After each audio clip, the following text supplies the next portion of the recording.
انهيار شديد بالإسكندرية بسبب وفاة والدة أحمد شيبة أمس، ويوم 15/8/2023، وعزاء والدة أحمد شيبة وانهياره الشديد وبكاء الشديد عليها بعد صراع من المرض دام لعدة أشهر عديدة، وفي مستشفى خاص بالإسكندرية في الدخيلة غرب الإسكندرية.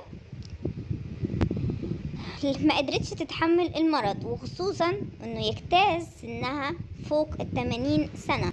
اول من تلقى خبر وفاة والدة احمد شيبة هو ابنها محمود، ويطلق عليها ستي.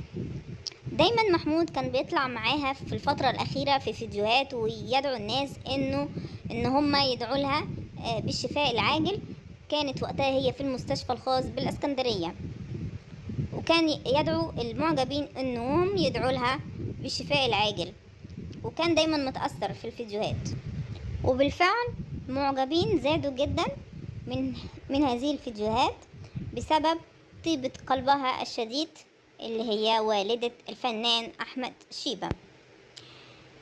وأول من تلقى الخبر هو محمود، وسرعان أبلغ أحمد شيبة أخوه، وسرعان أحمد شيبة راح على الفور المستشفى وغسلوا والدته وخرجوها بعربية الإسعاف وراحوا المقابر.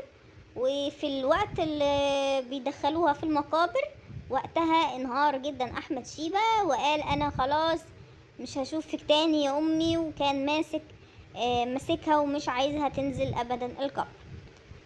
هذه الصورة أحمد شيبة وأخوه الأكبر اسمه شيبة. هو ليه أخين كمان اسمه محمود واسمه محمد، وفي الأخ الأكبر اسمه شيبة.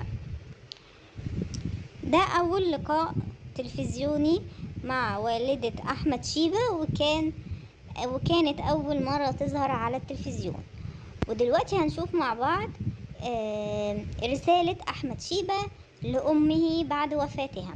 هتوحشيني يا أمي أوي يا نور عيني، وكل حياتي هيوحشني حضنك ودعواتك ليا، هيوحشني صوتك، هتوحشيني يا كل حياتي، وجعتي قلبي وكسرتيني يا أمي، يا رب الصبر من عندك يا رب.